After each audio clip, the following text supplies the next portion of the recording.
नमस्कार दोस्तों, मैं हृदय मिश्रा आप सभी का स्वागत करता हूं डिकोड एग्जाम के इस डेली करंट अफेयर्स प्रोग्राम में। कैसे हैं आप सभी लोग? आई होप आप सभी लोग अच्छे होंगे और अपनी पढ़ाई को बहुत ही बेहतर ढंग से कर रहे होंगे।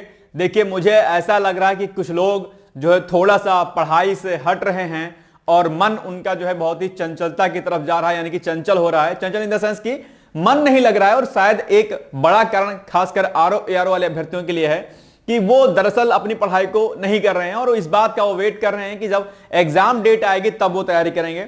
मैंने लास्ट टाइम आपसे एक बात कही थी कि अगर आप इस बात का इंतजार करते हैं कि जब एग्जाम डेट आपकी आरओ की आएगी तब आप पढ़ाई करेंगे, तो एक बात ध्यान रखिएगा कि यहाँ पे बहुत बड़ी गलती कर रहे हैं। क्योंकि एक परीक्षार्थी जो इस बात का बिल्कुल भी इंतजार नहीं कर रहा है कि जब डेट आएगी तब पढ़ेंगे, वो लगातार पढ़ाई कर रहा है। लेकिन आप जो है नहीं पढ़ रहे हैं, एकदम सुस्त हैं, कांस्टेंट हो गए हैं, तो कहीं ना कहीं आप जो है कई हजार विद्यार्थियों से पीछे चले जाएंगे।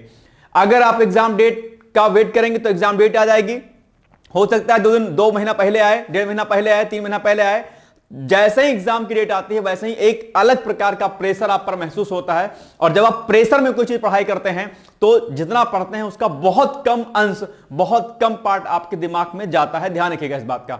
इसलिए बिना देरी के, बिना किसी जो है लाख लपेट के आप लोग एग्जाम डेट का वेट ना करिए। ये मेरा पर्सनल आपसे एडवाइस है। आप लगातार तैयारी करिए। एग्जाम डेट जब आएगी, अभी से आप पढ़ाई करते रहेंगे तो आपके सामने एक पॉसिबिलिटी आएगी कि यार डेट आ गई है, कोई दिक्कत नहीं, हमने तो ऑलरेडी पहले से बहुत कुछ पढ़ रखा है। ठीक है, तो ये बात खासकर आरओ एआरओ वाले भी और पीसीएस वाले भी, दोनों अभ्यर्थी या किसी एग्जाम और की तैयारी कर रहे होंगे, तो वो सभी लोग इस बात को विशेष तौर पर ध्यान दीजिएगा। ठीक है, तो चलिए आज जो है 7 फरवरी है और आज के सीधे कुछ करंट अफेयर्स पर हम लोग चर्चा करते हैं।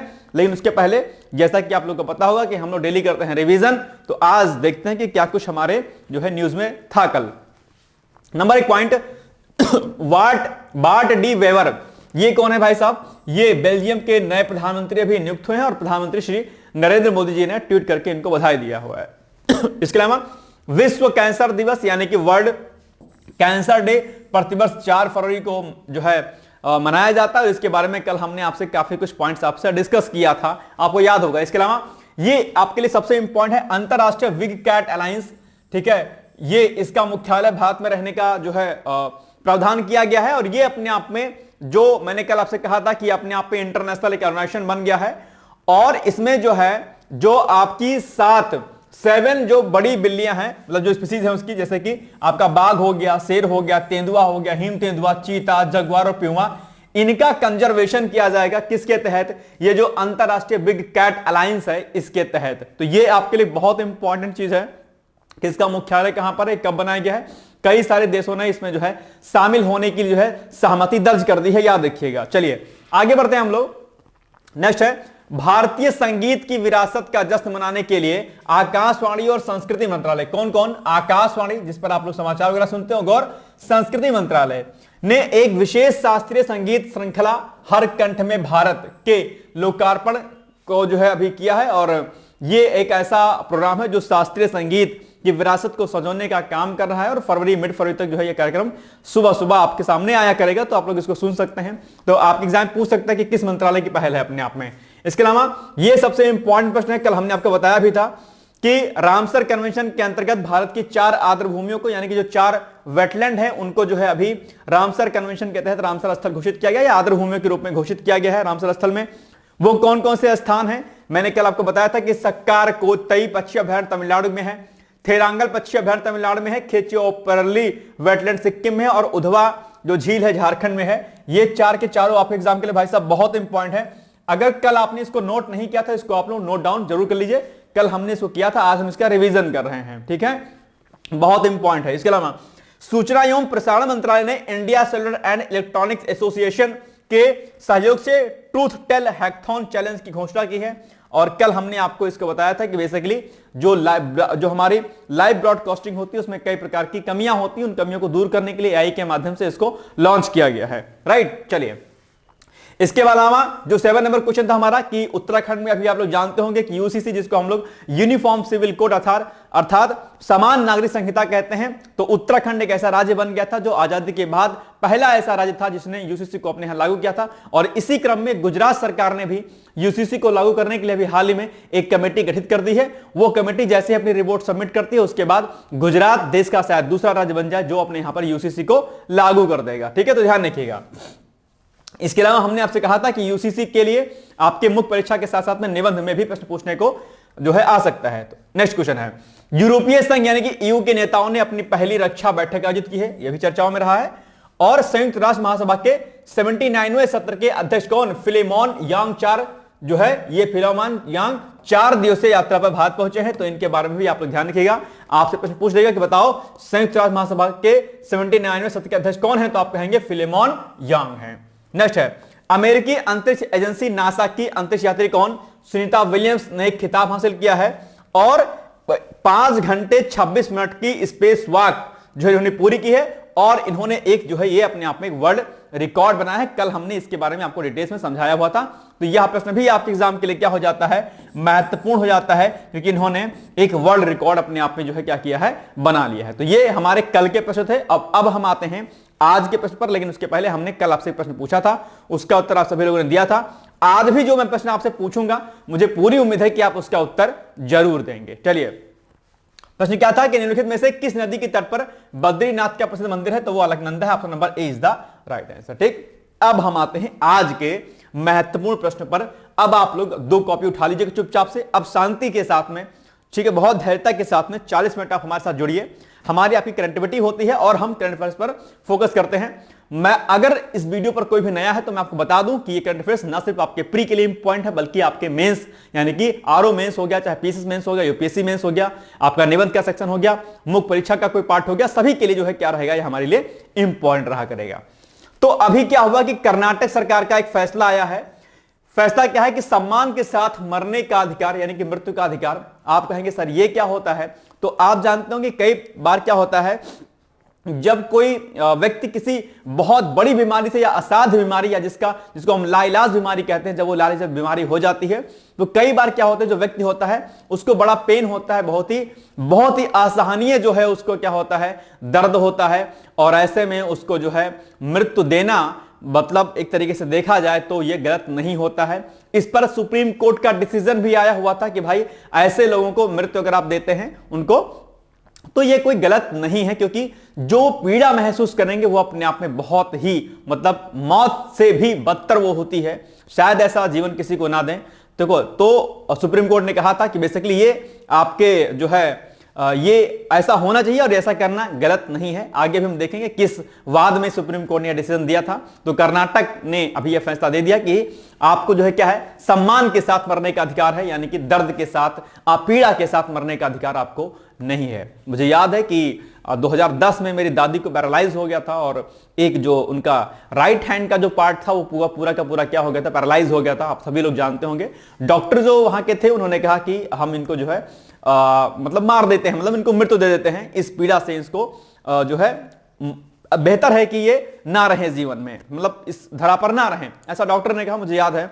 बट मेरे फादर ने कहा नहीं ऐसा नहीं है, क्योंकि डॉक्टर ने कहा था इनके सही होने के चांस बिल्कुल नहीं है और ये जीने को, मरने को तो कभी भी एक्सपायर कर सकती हैं और जीने को एक लंबा समय जी सकती हैं और ऐसे में बड़ी कठिनाइयों में रहेंगे और इससे अच्छा है कि ना रहें। क्योंकि आप जानते होंगे कि जब पैरालाइज अगर किसी को हो जाता है तो फिर उनकी सेवा कर पाना बहुत बड़ा मुश्किल काम होता है, बहुत टास्क होता है और कोई कर नहीं पाता है। डॉक्टर्स ऐसे पेशेंट को अक्सर देखते हैं और जानते हैं कि इनकी हालत क्या हो जाती है। तो मेरे फादर ने कहा नहीं ऐसा है कि नहीं हम बिल्कुल ऐसा नहीं करेंगे। और रही बात इनके ना ठीक होने के बाद, कोई बात नहीं है, जिंदगी भर अगर 20, 25, 30 साल भी अगर बेड पर रहेंगे तो मैं जीवन पर्यंत इनकी सेवा करूंगा, मैं इनका पुत्र हूं। ठीक है, जिस डॉक्टर ने कहा था कि ये बिल्कुल नहीं सही हो पाएंगी, मेरे फादर ने, मेरी मदर ने और बाकी सभी मेंबर्स ने हमारे घर पे जो भी थे, खासकर मेरे फादर ने और मदर ने इतनी सेवा कर दी कि जिस डॉक्टर ने कहा था कि कभी नहीं सही होंगी, विद इन 6 मंथ जो है मेरी जो दादी थी वो ठीक होकर चलने लगी थी अपने आप में। तो ये क्या होता है, सेवा भाव होता है। हालांकि ये तो हमारे पेरेंट्स की अच्छाई थी, एक बहुत बड़ा कदम था कि उन्होंने सही कर दिया, लेकिन अधिकतर केस में क्या होता है कि लोग सेवा नहीं कर पाते और असहनीय पीड़ा होती है और ऐसे में उनको मृत्यु देना सही होता है। तो वही बात जो है कर्नाटक सरकार ने अभी फैसला दिया है। कर्नाटक सरकार का यह फैसला माननीय उच्चतम न्यायालय के निर्णय के अनुरूप है। यह नियम लागू करने वाला कर्नाटक देश का दूसरा राज्य है। पहला राज्य कौन सा? केरल है। केरल में भी सम्मान के साथ मरने के अधिकार को कानूनी वैधता प्रदान कर दी गई है।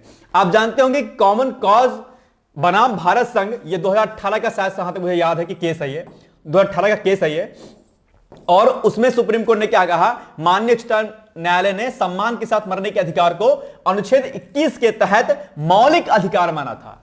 ये आपका क्या है? फंडामेंटल राइट है कि हमें मरने का अधिकार है। अगर हम इस भारत देश में हैं और अगर हम किसी पीड़ा के साथ, किसी असहनीय दर्द के साथ या किसी ऐसी लाइलाज बीमारी के साथ अगर हम हैं जिसमें हम नहीं सही हो सकते हैं और हमें पीड़ा होती है, तो यार ये गलत है।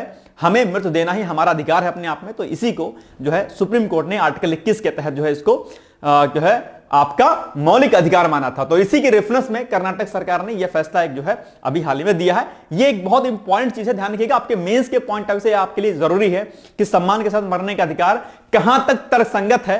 समीक्षात्मक टिप्पणी कीजिए, ऐसा प्रश्न आपके एग्जाम में आ सकता है। इसको नोट कर लीजिए, मैं फिर से बोल रहा हूं प्रश्न कि सम्मान के साथ मरने का अधिकार कहां तक तर्कसंगत है। हालिया निर्णयों के अनुरूप या हालिया माननीय उच्चतम न्यायालय के जो निर्णय आया है वो कहां तक तर्कसंगत है, समीक्षात्मक टिप्पणी करें। ऐसा प्रश्न आप एग्जाम में पूछा जा सकता है, तो इसको तैयार कर लीजिएगा आप लोग, ठीक है। इसके अलावा इसी के अनुरूप निष्क्रिय मृत्यु, जिसको हम पैसिव यूथेनेसिया बोलते हैं, कि कानूनी वैधता को बरकरार रखा गया है। मतलब कि एक ऐसा जो है व्यक्ति है जो पीड़ा में है और उसको हम मृत्यु देंगे तो उसको हम पैसिव यूथेनेसिया बोलेंगे, इच्छा मृत्यु बोलेंगे। इच्छा मृत्यु का तात्पर्य है कि किसी रोगी को जानबूझकर मृत्यु देना जिसमें उसे आसानी पीड़ा होती हो। मतलब किसी को, ठीक है, मतलब कैसा हम जो है कोई इंजेक्शन ऐसा कुछ दे दे ताकि वो एक्सपायर हो जाए। दूसरा एक पॉइंट और है, सक्रिय इच्छा मृत्यु एक होती है एक्टिव यूथेनेसिया। एक्टिव यूथेनेसिया में क्या होता है कि जो मरीज होता है, पेशेंट जो होता है, उसे इतनी पीड़ा होती है, इतना दर्द होता है कि वो खुद कहता है कि ऐसा है, मुझे मार दो। हालांकि ईश्वर ना करे, भगवान ना करे कभी ऐसी किसी को भी ऐसा हो, लेकिन फिर भी जब इतनी आसानी पीड़ा होती है तो व्यक्ति जो होता है खुद कहता है कि मुझे मतलब नहीं रहना है।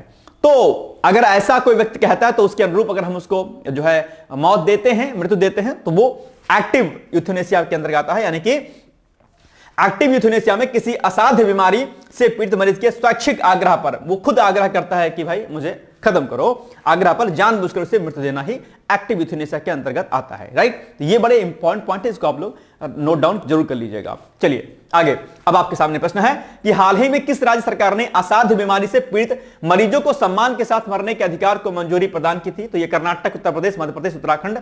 सिंपल सी बात है, अभी हाल ही में कर्नाटक ने किया है, तो ये कर्नाटक हो जाएगा। अगर यहां पर केरल भी होता भाई फॉर एग्जांपल, तो ऑप्शन में आपके ऐसे होता है कि ए और बी या दो बी और सी या एक ए बी ऐसे करके कूट तब बन जाता आपका, ठीक है, याद रखिएगा। चलिए टॉपिक नंबर 2 है आपके सामने, यमुना में बढ़ता जो है अमोनिया, ठीक है। और अमोनिया के बारे में निश्चित तौर पर आप जानते होंगे, अमोनिया बेसिकली क्या होता है, आपके वाटर बॉडी को बहुत ज्यादा पॉल्यूट करता है और ये हमारे जो है इंटरनल ऑर्गन्स के साथ साथ में हमारे कई सारे ऑर्गन्स को जो है इंपैक्ट करता है, नेगेटिव इंपैक्ट डालता है। और अमोनिया की जो कंसंट्रेशन है, अगर मैं बात करता हूं तो आपका बेसिकली जो है अमोनिया और आर्सेनिक, दो सब्सटेंस ऐसे हैं जो बहुत हार्मफुल होते हैं। और आर्सेनिक की अगर हम क्वालिटी करते हैं, उसकी बात करते हैं, तो ये खासकर जो इंडस्ट्रियल एरिया है और इसके अलावा जो आपका पूर्वी उत्तर प्रदेश, तो इधर अगर हम लखनऊ की तरफ आएंगे तो हरदोई बरेली का जो साइड है, यहां पर आर्सेनिक और अमोनिया दोनों की कंसंट्रेशन ठीक ठाक पाई जाती है, मतलब ज्यादा पाई जाती है, और ये बहुत ज्यादा क्या है, नुकसानदेह है। चलिए, तो इसमें भी क्या हुआ कि जो यमुना नदी है, उस यमुना नदी को लेकर के यमुना बोर्ड ने एक स्टेटमेंट दिया है, किसको, अलग अलग स्टेट एंड जो सेंट्रल गवर्नमेंट है उनको, कि भाई देखो ऐसा है, ये आप लोग ना जो पानी छोड़ते हो, या एक तरीके से जो तटीय राज्य हैं बेसिकली यमुना वाले, उनको कहा है कि भाई इस पर आप काम करिए कि ताकि अमोनिया की कंसंट्रेशन यमुना नदी में ज्यादा ना होने पाए। और यमुना नदी की क्या हालत है, किसी से कुछ छुपी नहीं है। अभी हाल ही में दिल्ली में इलेक्शन भी हुआ है, आप जानते होंगे, इस पर बड़ा विवाद होता था। जो लोग छठ पूजा करते हैं यमुना में, वो अभी जानते हो किस तरीके से क्या कांड रहता है। चलिए, तो हाँ, ये आपका सामने प्रश्न है, मतलब पॉइंट है कि हाल ही में यमुना बोर्ड ने तटीय राज्यों और केंद्र शासित प्रदेशों को अमोनिया प्रदूषण से बचने के लिए समेकित रूप से कार्य करने के लिए कहा है। अमोनिया जल में ऑक्सीजन की मात्रा को कम कर देता है। ऑक्सीजन की अगर मात्रा को कम कर देगा तो कोई भी वाटर बॉडी होगी वो क्या हो जाएगी, खराब हो जाएगी। ऑक्सीजन की मात्रा कम हो गई मतलब डीओ कम हो गया। डीओ मतलब डिजॉल्व ऑक्सीजन क्या हो गया, कम हो गया। एक बात ध्यान रखिएगा कि अगर वाटर बॉडी में अगर डीओ की कंसंट्रेशन क्या हो जाती है, कम हो जाती है, तो ऐसे में क्या होगा, जो बीओडी होता है, बायोकेमिकल ऑक्सीजन डिमांड, इसको हम लोग बोलते हैं बीओडी की, और बीओडी की कंसंट्रेशन बढ़ जाएगी। बीओडी जो होता है ये पॉल्यूशन को क्या करता है, जो है इंडिकेट करता है, यानी कि अगर किसी वाटर बॉडी में बीओडी की कंसंट्रेशन ज्यादा है तो कहा जाता है कि वो वाटर बॉडी क्या है, पॉल्यूट है अपने आप में। तो डिसॉल्व ऑक्सीजन अगर कम हो गई तो क्या होगा भाई साहब, बीओडी की कंसंट्रेशन बढ़ जाएगी, और बीओडी की कंसंट्रेशन बढ़ गई इसका मतलब कि जो है वो वाटर बॉडी क्या है, पॉल्यूट है अपने आप में। और जो उसके अंदर जितनी ज्यादा बीओडी बढ़ेगी उसमें फिर रहने वाले जो भी आपके जू प्लैंकटन से लेकर के अलग अलग जो एनिमल्स होंगे वो क्या होंगे, किल होना यानी कि मरना स्टार्ट हो जाएंगे, और वो वाटर बॉडी अपने आप में खराब मानी जाएगी। तो ये पॉइंट आप लोग ध्यान रखिएगा। इस पर आप लोग डीओ बीओडी भी निकालते होंगे, एमएससी ईवीएस वाले, बीएससी वाले भी इस पर काम करते होंगे, है ना। चलिए आगे बढ़ते हैं हम लोग। यह नाइट्रोजन के ऑक्सीकरण रूप को परिवर्तित कर देती है, जिससे जल में जैव रासायनिक ऑक्सीजन मांग यानी कि बायोकेमिकल ऑक्सीजन डिमांड जो है क्या होती है, आपकी बढ़ जाती है। ठीक है, चलिए याद रखिएगा। अब एक दो पॉइंट इसमें और हैं कि भारतीय मानक जो ब्यूरो है, बीआईएस है जो, उसके अनुसार पेयजल में यानी कि जो ड्रिंकिंग वाटर होता है उसमें अगर अमोनिया की अधिकतम मात्रा 0.5 पार्ट्स प्रति मिलियन होनी चाहिए, ये अधिकतम मात्रा इसकी इतनी होनी चाहिए। इससे अगर अबव है तो मामला गड़बड़ है। पानी में अमोनिया का स्तर 0.5 ppm से ज्यादा होने पर डिहाइड्रेशन और लीवर इंफेक्शन जैसी डिजीज या समस्याएं या प्रॉब्लम्स आपके सामने हो सकती हैं। तो ये आपके लिए हार्मफुल है। आप एग्जाम में प्रश्न यहां से पूछ सकता है कि वाटर बॉडी में अमोनिया की कंसंट्रेशन कितनी होनी चाहिए, ठीक है, तो 0.5 ppm यानी कि पार्ट्स पर मिलियन इसको बोलते हैं। कई बार क्या मतलब पीपीएम को पार्ट्स पर मिलियन ही बोलते हैं। इतना होना चाहिए कंसंट्रेशन इसकी। याद देखिएगा, आपकी एक फैक्ट जो है आपके एग्जाम के लिए जरूरी है। इसके अलावा अमोनिया प्रदूषण के कई सारे कारण हैं, यहां पर आपके सामने लिखा हुआ है। जैसे कि कृषि में अमोनिया का इस्तेमाल होता है, पशुओं के आवास, खाद, घोल का भंडारण, उर्वरक का इस्तेमाल, इसमें जो है अमोनिया होता है। गंदा पानी साफ करने के जो संयंत्र होते हैं, सीवेज कचरे के जो आपका प्रसंस्करण होता है उससे अमोनिया का उत्पादन होता है। इसके अलावा जो घरों में साफ सफाई के लिए जो भी अलग अलग पदार्थ आते हैं विंडो को साफ करने के लिए, उनमें भी अमोनिया की कंसंट्रेशन होती है। घरेलू उत्सर्जन में, खाना पकाने में, सफाई एजेंट में, धूम्रपान और चपापचय गतिविधियों के लिए, निर्माण सामग्री जैसे सीमेंट, कंक्रीट, पेंट, सॉल्वेंट्स, इसमें भी अमोनिया होता है। अमोनिया युक्त उत्पादों का इस्तेमाल जैसे कि सफाई के घोल हो गया, खिड़की साफ करने वाले पदार्थ आदि में अमोनिया होता है। तो ये अलग अलग प्रकार के जो है चीजें हैं जहां से अमोनिया निकलता है और वो अपने हमारे जो है वाटर बॉडी को नुकसान पहुंचाता है, हमारे पर्यावरण को भी नुकसान पहुंचाता है। तो अब आपके सामने प्रश्न है कि निम्नलिखित कथनों में से कौन सा से एक कथन सही है। पहला स्टेटमेंट है, भारतीय मानक ब्यूरो के अनुसार पेयजल में अमोनिया की अधिकतम मात्रा 0.5 पार्ट्स प्रति मिलियन यानी कि पीपीएम होनी चाहिए। क्या यह पॉइंट सही है? इसको ध्यान से सुनना और समझना और फिर उत्तर निकालने का प्रयास कीजिएगा। बिल्कुल सही बात है। अभी हमने आपको बताया था कि भाई 0.5 जो है पार्ट्स प्रति मिलियन होना चाहिए। बिल्कुल सही बात है, ए इज द राइट आंसर। दूसरा, अमोनिया जल में ऑक्सीजन की मात्रा को कम कर देती है, यानी कि डीओ जो लेवल होता है, डिजॉल्व जो ऑक्सीजन होता है उसकी मात्रा को कम कर देता है। बिल्कुल सही बात है। दोनों पॉइंट आपके क्या हो जाएंगे, सही हो जाएंगे, यानी कि 1 और 2 दोनों सही हैं। तो 1 और 2, अब देखो कूट में 1 और 2 कहां पर है, तो आप पाएंगे कि सी में 1 और 2 दोनों कथन क्या है, सही हैं। तो यानी कि सी इज द राइट आंसर। आसान था, कोई दिक्कत यहां पर, याद रखिएगा। अब देखो ऐसे ही प्रश्न आएंगे। अब ये सब प्रश्न कहीं फैक्चुअल डेटा किसी मैगजीन में नहीं मिलता है। आप लोग हाय तौबा मचाते रहते हो, कंट्रोवर्सी करते नहीं हो, सोचते हो कि वन लाइनर वाला कोई भैया हमको मिला दे दे, ऑब्जेक्टिव वाला कर दे, हम राजा बन जाएंगे। मत क्या करो, जब तक डिटेल्स में कंट्रोवर्सी नहीं पढ़ोगे तब तक कल्याण नहीं होने वाला है। फिर कहोगे सर पैटर्न सर चेंज हो गया, पैटर्न चेंज हो गया। अक्सर मेरे पास कॉल आती है कि सर पैटर्न चेंज हो गया, लोग बोलते हैं, मैं कहता हूं बताओ अच्छा पैटर्न में क्या चेंज हुआ इस बार 2024 के प्री में। कहेंगे सर बस चेंज हो गया है। क्या चेंज हुआ है ये नहीं जानेंगे। आपने अपने पढ़ाई करने के तरीके को नहीं चेंज किया, इसलिए आपको पेपर चेंज लगता है। आपने कॉन्सेप्ट को नहीं पकड़ा, इसलिए पेपर चेंज लगता है। मैं कहता हूं कि अगर पीसीएस का पेपर इस बार अब जो आया, जिसके लिए बहुत लोग जो है अचंभित है, भयावित है एकदम से कि यार बाप रे बाप आरओ आ गया तो क्या होगा। बहुत क्लियर कट एक बात मैं बताता हूं आपसे कि अगर आप लोग ये कहते हैं कि पेपर बहुत चेंज आ गया था, बर्बाद पेपर आया था, तो इसका मतलब तो यह हुआ कि कोई भी 2024 का प्री नहीं निकाल पाएगा या ना निकाल पाएगा, बिल्कुल भी क्षमता नहीं होगी उसके अंदर। यही ना कॉन्सेप्ट हुआ कि अगर आप ये कहते हैं कि पेपर बहुत टफ आया था, एकदम से पैटर्न पे बदल दिया, तो फिर कोई भी प्री नहीं निकाल पाएगा 2024 का। लेकिन इसके बाद भी लोग प्री का एग्जाम निकालेंगे, कट ऑफ में आएंगे, मुख्य परीक्षा देंगे, इंटरव्यू देंगे और फाइनल सिलेक्शन भी ले लेंगे। तो अब बताओ फिर है ना, सिंपल सी बात है। और मेरे पास ऐसे ऐसे स्टूडेंट्स हैं जिन्होंने 105 106 क्वेश्चन तक सही किया भाई साहब। मुझे भी इस बात का विश्वास नहीं था, लेकिन उन्होंने कहा नहीं सर बिल्कुल सही कह रहा हूं मैं, मेरे 106 क्वेश्चन सही, मैंने एग्जैक्ट मिलाया, मैच किया है। अब आप बताइए, तो ये सब बातें मत कहा करिए जब तक कॉन्सेप्ट को आप लोग नहीं पकड़ोगे, जब तक डेली करंट अफेयर्स नहीं पढ़ोगे, जब तक रिवीजन जीएस का नहीं करोगे, तब तक सिलेक्शन हो पाना बहुत मुश्किल है। सीधी और सपाट बात है, क्लियर कट बात है। अगर मेहनत नहीं करोगे, पसीना नहीं बहाओगे, ध्यान रखना, खाली खेल खेलते रहोगे पढ़ाई में, सिलेक्शन नहीं होगा, नहीं होगा, नहीं होगा। अपने आप को भूल जाओ, पागलपन, जिद, जुनून पैदा करो अपने अंदर, तब जाके सिलेक्शन होगा, अन्यथा नहीं होने वाला है। नहीं तो बीटीसी बीएड कर लेना, तब जाके कहीं बिहार में नौकरी कर लीजिएगा, जाके झारखंड बिहार बॉर्डर और पता नहीं कहां कहां बॉर्डर, फिर से परेशान होगे कि यार पीसीएस का एग्जाम देना, तो तैयारी करने फिर आओगे, तैयारी करने आओगे। इससे बेहतर ऑप्शन है कि एक बार जम के जी लगा करके तैयारी कर ली जाए और मन चाहे पोस्ट ले ली जाए, यूपी के हो तो यूपी में, और जहां भी चाहते हैं आप वहां पे ले लें जो आप, तो ये आपके ऊपर निर्भर करता है, राइट। तो एक और दो कथन क्या हो जाएंगे इसमें, सही हो जाएंगे। आगे बढ़े हम लोग, चलो भाई साहब, अब आपके सामने एक जो है प्रश्न है कि पीएम सूर्य घर मुफ्त बिजली योजना 2024 में इसकी शुरुआत हुई थी। आप कहेंगे सर ये चर्चाओं में क्यों है? चर्चाओं में इसलिए है क्योंकि सरकार ने अभी इसमें जो इसका आवंटन है, बजट का आवंटन है, क्या किया है, बढ़ा दिया है। और इससे आप लोग जानते होंगे घरों में सौर ऊर्जा पैनल लगाए जाते हैं, सभी लोगों को 300 यूनिट तक बिजली मुफ्त दी जाती है, बल्ब वगैरह भी इसमें दिए जाते हैं, आप ये भी जानते होंगे। और सरकार की बहुत अच्छी योजना है। योजना का मुख्य उद्देश्य यह है कि नवीकरणीय जो ऊर्जा क्षमता है उसको हम बढ़ाएं, क्योंकि जो हमारे पास अनवीकरणीय यानी कि जो नॉन रिन्यूएबल जो एनर्जी रिसोर्सेज है वो हमारे पास क्या है, बहुत कम है। इसलिए सरकार का यह प्रयास है कि हम जो है नवीकरणीय ऊर्जा स्रोतों पर काम करें, सौर ऊर्जा पर विशेष रूप से काम करें। इसके लिए सरकार सब्सिडी भी देती है, और आप लोग देखते होंगे कि इस समय लगभग सभी घरों में सौर ऊर्जा पैनल्स दिखाई देते होंगे आप लोग, ठीक है। इससे क्या होगी, ऊर्जा की खपत, जो बिजली की खपत होती है वो क्या हो जाएगी, कम हो जाएगी, और काफी कुछ जो है फायदा देखने को मिलेगा इससे। तो जो केंद्रीय बजट आपका भी 25-26 में निर्मला सीतारमण जी ने पास किया था, उसमें पीएम सूर्य घर मुफ्त बिजली योजना के लिए आवंटन 80% बढ़ा करके 20,000 करोड़ रुपए कर दिया गया है। पीएम सूर्य घर मुफ्त बिजली योजना की शुरुआत कब होती है भाई साहब, 2024 शायद फरवरी में आई थिंक इसकी स्टार्टिंग हुई थी, आई थिंक, जहां तक मुझे याद है ना। चलिए, कार्यान्वयन जो इसका मंत्रालय है, इसका पीएम सूर्य घर मुफ्त बिजली योजना का वो कार्यान्वयन जो मंत्रालय है वो है केंद्रीय नवीन और नवीकरणीय ऊर्जा मंत्रालय।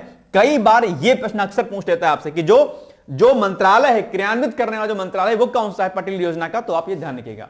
यहां पर पीएम सूर्य घर बिजली योजना के बारे में लिखा गया है कि free electricity for house hold के लिए, ठीक है, reduced electricity cost for the government, यानी कि ये जो इलेक्ट्रिसिटी कॉस्ट है उसको रिड्यूस करने का प्रयास है सरकार करती है। इसके अलावा increase use of renewable energy, यानी कि रिन्यूएबल एनर्जी को इंक्रीज करने का प्रयास किया गया है। एंड रिड्यूस कार्बन एमिशंस, क्या बहुत इंपॉर्टेंट पॉइंट है, रिड्यूस कार्बन एमिशंस, यानी कि इससे कार्बन एमिशंस क्या होगा, कम होगा अपने आप में। क्योंकि आप जानते होंगे कि बिजली बनाने के लिए कोयला संयंत्र भी लगाए जाते हैं और अलग अलग प्रकार के काम किया जाता है, जहां पर कोई जो है कार्बन का क्या होता है, कार्बन का एमिशंस होता है, और वो क्या होता है, अपने आप में हार्मफुल होता है। तो अगर हम सौर ऊर्जा पैनल को बढ़ाएंगे तो निश्चित तौर पर कार्बन एमिशंस क्या होगा, रिड्यूस होगा, और ये हमारे पर्यावरण के लिए क्या होगा, जो है फायदा होगा। अब ये क्या है, अब इसको आप लोग नोट कर लीजिए अपने पॉइंट में आंसर के लिए, क्योंकि हो सकता है कि पीएम सूर्य घर बिजली योजना पर आपके एग्जाम में प्रश्न पूछ ले तो आप हक्का बक्का रह जाओ। बढ़िया सा पॉइंट लिखा है, छोटी छोटी हेडिंग बनाओ और नोट डाउन कर लो।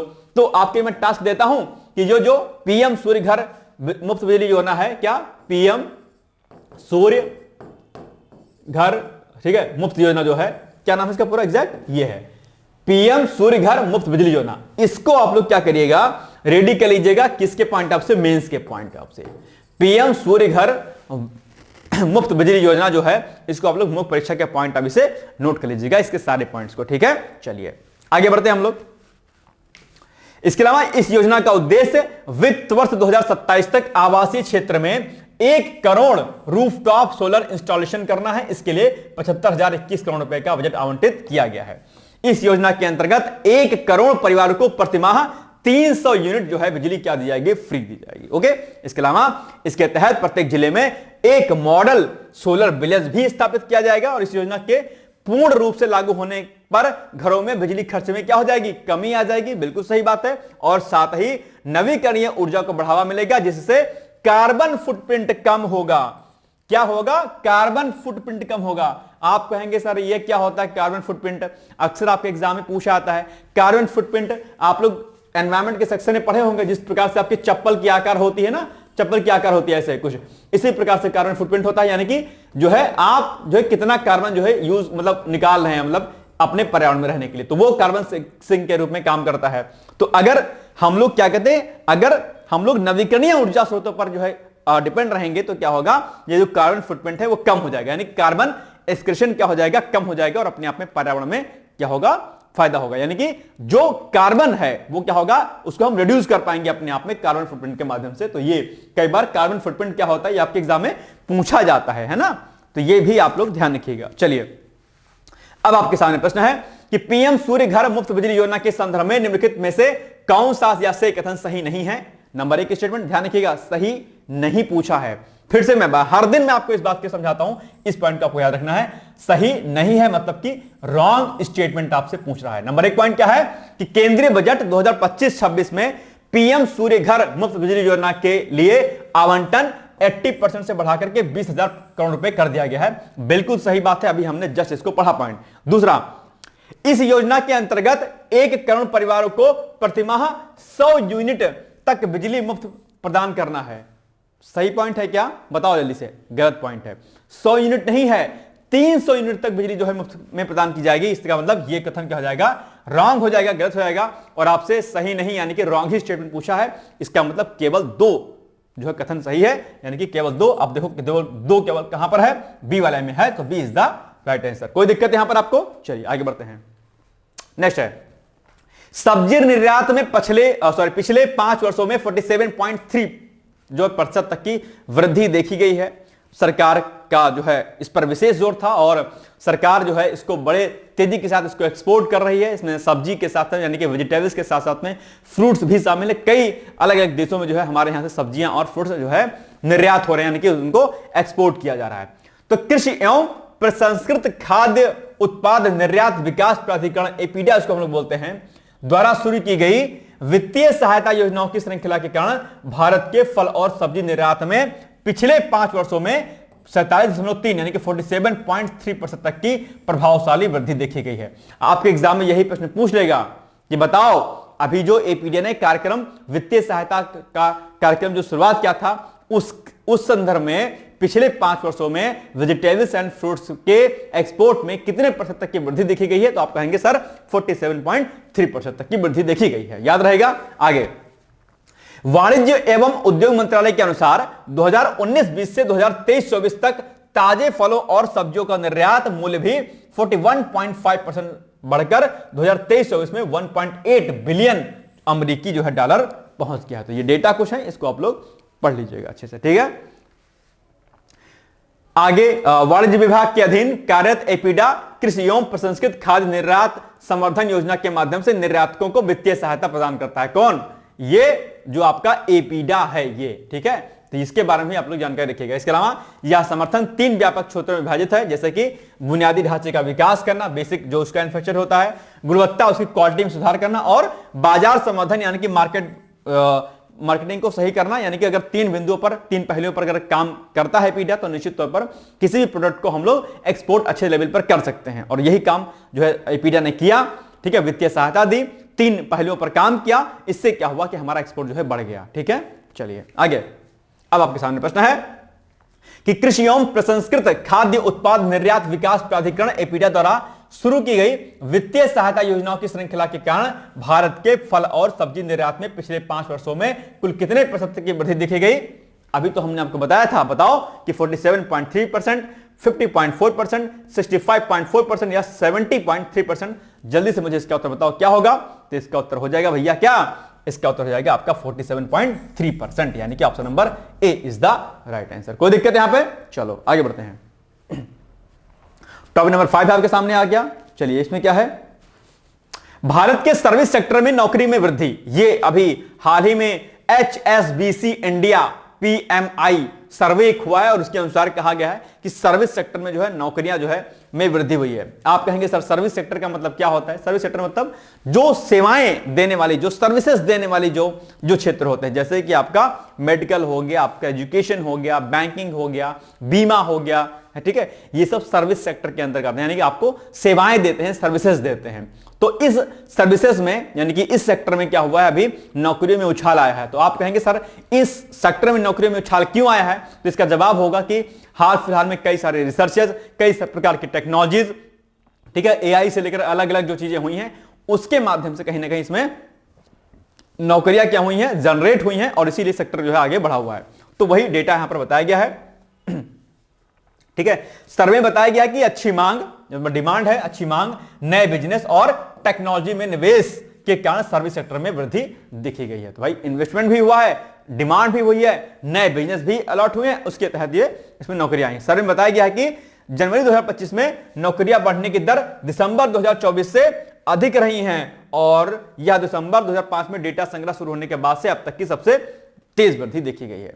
तो यहां पर भी सर्विस सेक्टर का यहां पर कुछ डेटा दिखाया गया, उससे शायद इमेज मुझे लगता है शायद क्लियर नहीं होगी, लेकिन यहां पर दिखाया गया कि एवरेज ग्रोथ जो है कितना यहां पर 2024-25 में यहां पर दिखाई दे रहा है, 8.3 का जो है ग्रोथ यहां पर दिखाया गया है। आपको शायद दिख नहीं रहा होगा, बहुत ये थोड़ा सा इमेज एक्चुअली में ना सही नहीं आई है, लेकिन आप लोग यहां पर देख लो, ये एवरेज ग्रोथ जो है आपका ये देखो, ठीक है, ये 2024-25 में 8.3 एवरेज ग्रोथ जो है इसका दिखाया गया है, ठीक है। चलिए आगे, इसको इस इमेज को आप लोग पीआरबी से डाउनलोड कर लीजिएगा, वहां पर अच्छे से आपको दे रखा होगा। चलिए आगे बढ़ते हैं। अब आपके सामने प्रश्न है कि निम्नलिखित में से कौन सा कथन सही है? नंबर 1, HSBC इंडिया पीएमआई सर्वे के अनुसार भारत के सर्विस सेक्टर में जनवरी में तेज उछाल देखने को मिला और इसके साथ ही नौकरियों में भी बढ़त हुई है। बिल्कुल सही बात है। सर्वे में बताया गया है कि जनवरी 2025 में नौकरियां बढ़ने की दर दिसंबर 2025 से अधिक रही हैं। बिल्कुल सही बात है, ये भी सही है। तो 1 और 2 दोनों कथन सही हैं, इस हिसाब से सी इज द राइट आंसर। कोई दिक्कत? चलिए आगे बढ़िए। दोस्तों, क्या आप पीसीएस अधिकारी बनना चाहते हैं? यदि हाँ, तो डिकोड एग्जाम लेकर आया है यूपी पीसीएस फाउंडेशन कोर्स 2025। यह एक ऑल इन वन कोर्स है जिसमें प्रीलिम्स मेंस दोनों ही परीक्षाओं के लिए वीडियो लेक्चर, एनसीईआरटी और standard books based bilingual notes उपलब्ध कराया जा रहा है। इस कोर्स में प्री और मेंस के सभी प्रीवियस ईयर क्वेश्चंस पेपर भी वीडियो लेक्चर के माध्यम से कोर्स में सम्मिलित होंगे। साथ ही साथ में कोर्स का कंटेंट गुणवत्तापूर्ण होने के साथ ही साथ एग्जाम ओरिएंटेड है, जिससे कोर्स लेने वाले स्टूडेंट्स को कोई भी बाहरी पुस्तक या नोट्स पढ़ने की आवश्यकता न पड़े। इस कोर्स में प्रीलिम्स और मेंस के टेस्ट सीरीज तथा आंसर राइटिंग प्रोग्राम भी शामिल है, जिसके साथ ही साथ टेलीग्राम ग्रुप में रेगुलर टॉपिक वाइज टेस्ट कराए जाएंगे। इसके साथ ही CSAT, निबंध तथा सामान्य हिंदी की अतिरिक्त कक्षाएं भी चलाई जाएंगी तथा हमारे कोर्स से परीक्षा में सफल होकर इंटरव्यू देने वाले विद्यार्थियों को इंटरव्यू की भी तैयारी कराई जाएगी और अंतिम परिणाम कुछ भी हो, पूरी फीस उन्हें रिवार्ड के स्वरूप जो है वापस कर दी जाएगी तथा अगले बैच में उन्हें निःशुल्क प्रवेश प्रदान किया जाएगा। उल्लेखनीय है कि डिकोड एग्जाम एक संस्थान के रूप में 5 वर्ष के अपने सफल कार्यकाल में अब तक 55 से अधिक विद्यार्थियों को विभिन्न परीक्षाओं में अंतिम सफलता दिलाने में अपना सफल योगदान दे चुका है। इस कोर्स की फीस 15,000 रुपये निर्धारित की गई है, लेकिन पहले प्रवेश देने वाले 100 विद्यार्थियों को 3,000 रुपये की विशेष छूट दी जा रही है। और अधिक जानकारी के लिए हमारे संस्थान के नंबर 6307495944 पर संपर्क करें। फिलीपींस में खाद्य सुरक्षा आपातकाल लगाया गया है। अभी आप वहां पर जानते होंगे कि कई प्रकार की जो गतिविधियां हुई उसके माध्यम से खासकर चावल के उत्पादन में जो है क्या कहते हैं कमी आई है और इसीलिए उसको सही करने के लिए फिलीपींस में खाद्य सुरक्षा आपातकाल यानी कि फूड सिक्योरिटी इमरजेंसी लगाई गई हुई है। तो फिलीपींस के कृषि सचिव फ्रांसिस्को टियो लॉरेल ने जो है चावल के संबंध में खाद्य सुरक्षा आपातकाल की घोषणा की है ताकि इस प्रमुख अनाज की असाधारण ऊंची कीमतें को स्थिर किया जा सके। वहां पर रेट क्या हो गए, बहुत हाई चले गए हैं और इसके लिए वहां पर इमरजेंसी लगा दिया गया ताकि इसके रेट को कंट्रोल किया सके। भाई साहब, इमरजेंसी एक खास सुरक्षा को लेकर के। ओके, नाउ यह घोषणा राष्ट्रीय मूल्य समन्वय परिषद की सिफारिशों के आधार पर किया गया है और दिसंबर 2023 की अगर हम बात करते हैं तो फिलीपींस में चावल की जो मुद्रास्फीति थी वो 21.4% तक पहुंच गई थी। फिलीपींस को 2024 में कई महत्वपूर्ण झटकों का सामना करना पड़ा है, जिसमें चरम मौसम की घटनाएं, भू राजनीतिक तनाव और वैश्विक मांग में कमी शामिल है। और यही कुछ कारण रहे हैं जिसकी वजह से वहां पर जो है चावल की मात्रा में कमी, यानी कि उसके रेट बढ़ गए हैं।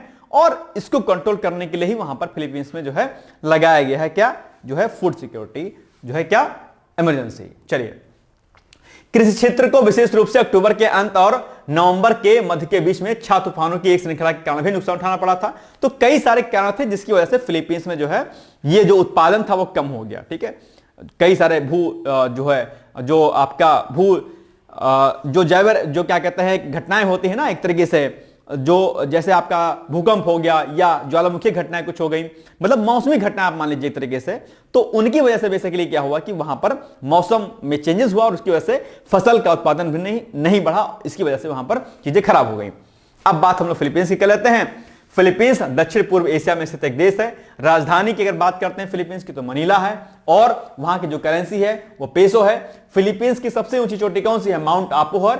आपोहर फिलीपींस की सबसे बड़ी नदी कैगयान है। ये दोनों फैक्ट आपके लिए, 4 फैक्ट जो है दिए गए हैं, ये आपके लिए इंपॉर्टेंट है। कई बार देशों के बारे में आपसे प्रश्न पूछ लेता है। मैप यहां पर देख पा रहे होंगे, ये है आपका सुंदर सा अच्छा सा क्या फिलीपींस। इसकी राजधानी यहां पर है मनीला। इधर एक तरफ आपका ब्रुनई है, फिर इधर आपका वियतनाम है, इधर पैसिफिक ओशियन है, वो दूर सुदूर में क्या है आपके जो है चाइना है। ठीक है, और इधर दूर में क्या आपके इंडोनेशिया है। ठीक है, चलिए आगे बढ़ते हैं हम लोग। अब प्रश्न इस पर है कि हाल ही में फिलीपींस में घोषित खाद्य सुरक्षा आपातकाल के संदर्भ में निम्नलिखित कथनों पर विचार कीजिए। नंबर 1, दिसंबर 2023 में फिलीपींस में चावल की मुद्रास्फीति 21.4% तक पहुंच गई है। बिल्कुल सही बात है, सही था। इस आपातकाल का मुख्य उद्देश्य अनाज की असाधारण ऊंची कीमतों को स्थिर करना है। बिल्कुल सही बात है, यह उद्देश्य तो है इसका कि ताकि ऊंची कीमतों को हम कंट्रोल कर पाए, इसीलिए वहां पर आपातकाल लगाया गया है। तो सही बात है। तो 1 और 2 दोनों कथन क्या हो जाएंगे आपके? सही हो जाएंगे। तो सी इज द राइट आंसर। कोई दिक्कत आपको यहां पर नहीं होनी चाहिए। चलिए आगे बढ़ते हैं। C is the right answer. Now next, Mount Taranaki को कानूनी व्यक्ति का दर्जा दिया गया है। आप कहेंगे सर ये क्या होता है? तो ये न्यूजीलैंड का एक पर्वत है और वहां पर इसकी मान्यता बहुत है। एक माओकी शायद समुदाय है, आई थिंक, जहां तक मुझे याद आ रहा है। ठीक है, माओरी समुदाय जो है वो इस पर्वत को, इसकी सांस्कृतिक जो है उसकी मान्यता बहुत ज्यादा, और इसी के कंटेक्स्ट में जो है कहीं ना कहीं इसको जो है व्यक्ति का दर्जा दिया गया है ताकि इसका संरक्षण संवर्धन किया जा सके। ठीक है, तो याद रखिएगा, इंपॉर्टेंट फैक्ट है आपका, ध्यान रखिएगा। न्यूजीलैंड की संसद ने एक विधेयक पारित किया है और इसके तहत अब क्या हो गया है कि जो तारानाकी है, तारानाकी जो आपका ये जो है पर्वत है, माउंट तारानाकी जिसको बोलते हैं, उसको कानूनी व्यक्ति का दर्जा दे दिया गया है। माउंट तारानाकी माओरी समुदाय के लिए विशेष स्थान रखता है। माओरी समुदाय, ठीक है, वो वहां का एक समुदाय है और इसकी जो है एक पकड़ जो है इस तारानाकी माउंटेन को लेकर के बहुत अच्छी है। न्यूजीलैंड में कानूनी व्यक्ति का दर्जा पाने वाली यह तीसरी प्राकृतिक जो है अपने आप में संरचना बन गई है। तो 2 और जो है चीजों को वहां पर जो है मानवीय दर्जा दिया गया है। वो 2 चीजें और कौन कौन सी हैं? इंपॉर्टेंट आपके लिए फैक्ट है। न्यूजीलैंड ने वांगानुई नदी, ठीक है, और उरुवेवा राष्ट्रीय उद्यान, इसको भी जो है इन्होंने पहले कानूनी व्यक्ति का दर्जा दिया गया था और अब जो है माउंट तारानाकी को जो है कानूनी व्यक्ति का दर्जा दिया गया है। तो न्यूजीलैंड में 3 चीजों को कानूनी व्यक्ति का दर्जा दिया गया है। ये तीनों फैक्ट आपके लिए इंपॉर्टेंट हैं। नंबर 1 वागानुई नदी, दूसरा उरुवेवा राष्ट्रीय उद्यान और तीसरा आपका जो माउंट तारानाकी पर्वत है, ये तीनों। ठीक है, याद रखिएगा। देश कौन सा है? न्यूजीलैंड है। और ये जो तारानाकी माउंटेन है, ठीक है, इसको माओरी समुदाय जो है इसको विशेष रूप से इसको मानता है, पूजता है अपने आप में। जैसे हम लोग हिमालय पर्वत की पूजा करते हैं, पर्वतों की पूजा हमारे यहां की जाती है, ठीक उसी प्रकार से माउंट तारानाकी जो है वहां पर जो है ये अपने आप में विशेष स्थान रखता है। तो हाल ही में किस देश के पर्वत यानी कि माउंट तारानाकी को कानूनी व्यक्ति का दर्जा दिया गया है? कौन सा देश है वो? Australia, Nepal, Bharat, New Zealand. Simple सी बात, अभी जस्ट हमने आपको बताया कौन सा देश है वो? न्यूजीलैंड है। ठीक, D is the right answer. चलिए आगे बढ़ते हैं। नाउ उड़ान योजना, आप कहेंगे सर ये क्यों चर्चाओं में है? उड़ान योजना जिसको हम लोग क्या बोलते हैं? उड़े देश का आम नागरिक। और आप जानते होंगे कि विगत कुछ वर्षों में उड़ान योजना के तहत जो हमारी सर्विसेज हैं कौन कौन सी, ये उड़ने वाली मतलब कि एरोप्लेन वाली, इसमें सरकार ने व्यापक स्तर पर काम किया है और जो है ये सुविधाएं आसानी के साथ सबको अवेलेबल हो रही है। और क्षेत्रीय जो अलग अलग जो प्लेसेस होते हैं उनको कनेक्टिविटी जो है इससे उड़ान योजना के तहत प्रदान की गई है। तो अभी हाल ही में क्या हुआ है कि इसको नए सिरे से जो है इसको लॉन्च किया गया है और जो भी स्थान रह गए हैं इस सुविधाओं से, यानी कि एयरपोर्ट से उनको कनेक्टिविटी उनको प्रदान की जा रही है। तो वित्त मंत्री निर्मला सीतारमण ने 2025-26 के केंद्रीय बजट में संशोधित उड़ान योजना की शुरुआत करके क्षेत्रीय संपर्क बढ़ाने की दिशा में महत्वपूर्ण कदम उठाने की घोषणा की है। इस पहल से 120 नए गंतव्यों को नेटवर्क में शामिल किया जाएगा और अगले दशक में अतिरिक्त 4 करोड़ यात्रियों के लिए यात्रा की सुविधा दी जाएगी। ठीक, इस योजना के तहत पहाड़ी, आकांक्षी और पूर्वोत्तर जिलों में हेलीपैड और छोटे हवाई अड्डों के विकास को प्राथमिकता दी गई है ताकि दूर दराज के क्षेत्रों तक पहुंच में सुधार हो सके। आकांक्षी जिले होते हैं, आकांक्षी राज्य होते हैं, पहाड़ी जिले और पहाड़ी राज्य होते हैं, पूर्वोत्तर जिले होते हैं। इनमें जो है कनेक्टिविटी बढ़ाने के लिए देखिए कुछ हेलीपैड और एयरपोर्ट बनाने का बात कही गई है। संशोधित उड़ान योजना 120 नए गंतव्यों तक, ये तो मैंने करा ही दिया। और ये उड़ान योजना की शुरुआत 21 अक्टूबर 2016 को की गई थी, ये भी आप लोग ध्यान रखिएगा। ठीक है, तो ये कुछ फैक्ट थे जो आपके लिए जरूरी थे। आगे अब बताओ कि उड़ान योजना की शुरुआत कब हुई थी? बहुत ही आसान सा उत्तर है इसका 2016। इसका आंसर हो जाएगा B is the right answer. ठीक, उड़ान यानी कि उड़े देश का आम नागरिक, उड़ान इसका फुल फॉर्म है। ठीक है, चलिए। अल्जीरियाई सेना के chief of staff General Said Chanegriha जो है अभी भारत की 4 दिवसीय यात्राओं पर शायद हैं, 6 से 12 तक हैं। ठीक है, तो ये यहां पर अभी आए हुए हैं। तो फरवरी 2025 में भारत की यात्रा पर आने से कौन? अल्जीरियाई सेना के चीफ ऑफ स्टाफ। ठीक है, तो ये आप पॉइंट रखिएगा, याद रखिएगा। और कब से कब तक? 6 से लेकर के 12 फरवरी 2025 के मध्य में। और वे बेंगलुरु में एरो इंडिया 2025 के उद्घाटन समारोह में भाग लेंगे। और General Chanegriha bridge building resolution through international defence and global engagement विषय पर रक्षा मंत्रियों के सम्मेलन में भाग लेंगे, जिससे रणनीतिक साझेदारी की दिशा में बातचीत का मार्ग प्रशस्त होगा। तो ये कई सारे मुद्दों पर ये बातचीत करने के लिए आए हैं। तो आपको याद रखना है कि ये इनका नाम क्या है और भारत में किस दिन जो है ये यात्रा पर भारत के हैं। अल्जीरिया के बारे में हम बात करते हैं तो अल्जीरिया की मुद्रा क्या है? अल्जीरियाई दिनार है, राजधानी अल्जियर्स है। और अगर हम बात जो है थोड़ा सा इसके मैप की कर लेते हैं तो उत्तर पूर्व में इसके ट्यूनीशिया है, उत्तर पूर्व में। तो ये हो गया उत्तर पूर्व हो गया ये। तो उत्तर पूर्व में क्या हो गया आपका? ट्यूनीशिया हो गया, बिल्कुल सही बात है। पूर्व में क्या है? लीबिया। पूर्व में देखिए लीबिया हो गया आपका, ठीक बात है। पश्चिम में मोरक्को है।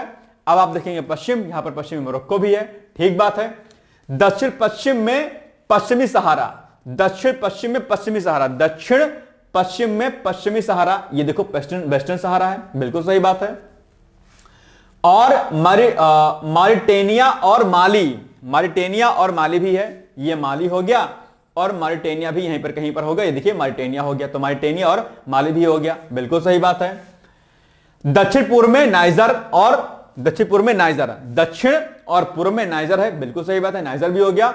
और उत्तर में भूमध्य सागर से लगती है, बाकी उत्तर में अगर आप जाओगे तो ये भूमध्य सागर पूरा का पूरा आपका एरिया दिखाई देगा यहां पर। तो ये हो गया अल्जीरिया का मैप। यहां पर इतने सारे देश जो इससे लगे हुए हैं, ये आपको क्या करने हैं? याद रखने हैं। ठीक है, मैप में अगर आप देखेंगे थोड़ा सा तो जूम करके आप यहां पर देख सकते हैं, पूरा का पूरा मैं आपको यहां पर दिखा दे रहा हूं। ये हो गया आपका अल्जीरिया, देखिए, ठीक है। ये सारे के सारे जो है कंट्री आपको यहां पर दिखाई दे रहे होंगे। ठीक है, ट्यूनीशिया हो गया आपका उधर, मोरक्को हो गया आपका उधर, ठीक है, वेस्टर्न सहारा हो गया, मॉरिटेनिया हो गया, माली हो गया, नाइजर हो गया, लीबिया हो गया, ट्यूनीशिया हो गया, है ना।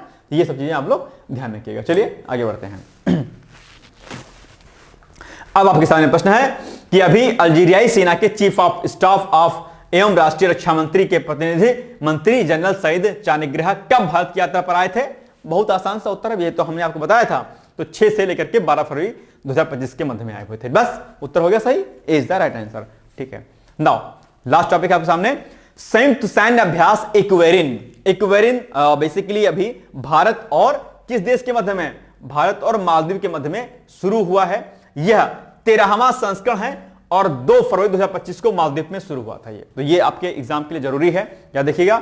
इक्वेरिन शब्द का जो मीनिंग है, द्विवेही भाषा में मित्र होता है, मित्र यानी कि फ्रेंड होता है।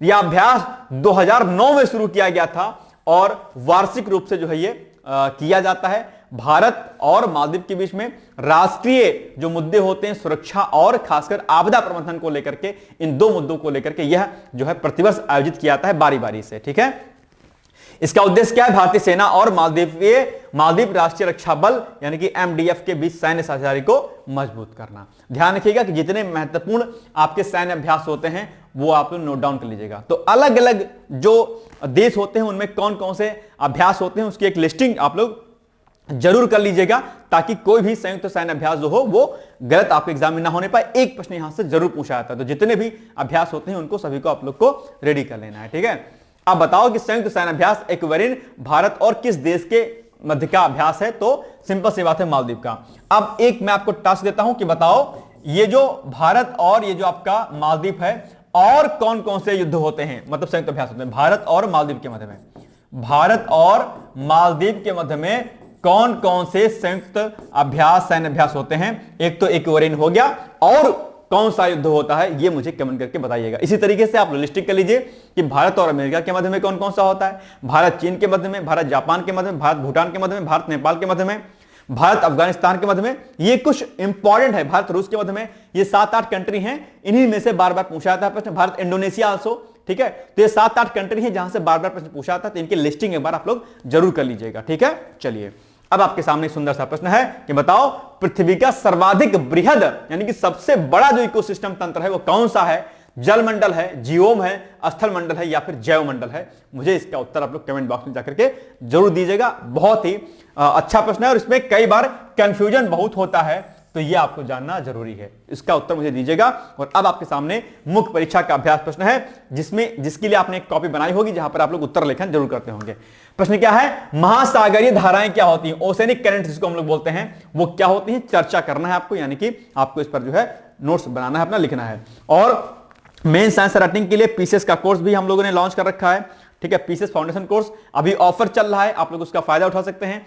आरओ के सभी कोर्सेज पर ऑफर चल रहा है, आप उसका भी फायदा उठा सकते हैं। और इसके लिए आप सीधे मेरे नंबर पर जो है कांटेक्ट कर सकते हैं भाई साहब, बहुत जरूरी है आपके लिए, अन्यथा जो है आप लोग फिर रह जाएंगे। तो नंबर मैं आपको यहां पर मेंशन कर दे रहा हूं, मेरा कांटेक्ट नंबर है 860, ठीक है 86044 क्या 86044, ठीक है 0909 और 201, 8604409 इस पर आप मुझसे कांटेक्ट कर सकते हैं और अपनी जो भी समस्याएं आपके भीतर होंगी, ठीक है, वो आप मुझसे शेयर कर सकते हैं। एडमिशन के लिए कोई भी कॉल मैसेज कर सकते हैं, चाहे पीसीएस फाउंडेशन कोर्स हो, आरओ के सभी कोर्सों पर 50% का डिस्काउंट चल रहा है, आप इसका फायदा जरूर उठाइएगा। ठीक है, तो ये होगी कुछ न्यूज। मुझे लगता है कि ये आपकी क्लास पसंद आई होगी। अगर आपको लगता है कि क्लास सही तो प्लीज वीडियो को शेयर जरूर कर दीजिएगा। बाकी मेरी तरफ से आप सभी लोगों को शुभकामनाएं हैं। All the best and thank you so much. Bye bye, take care.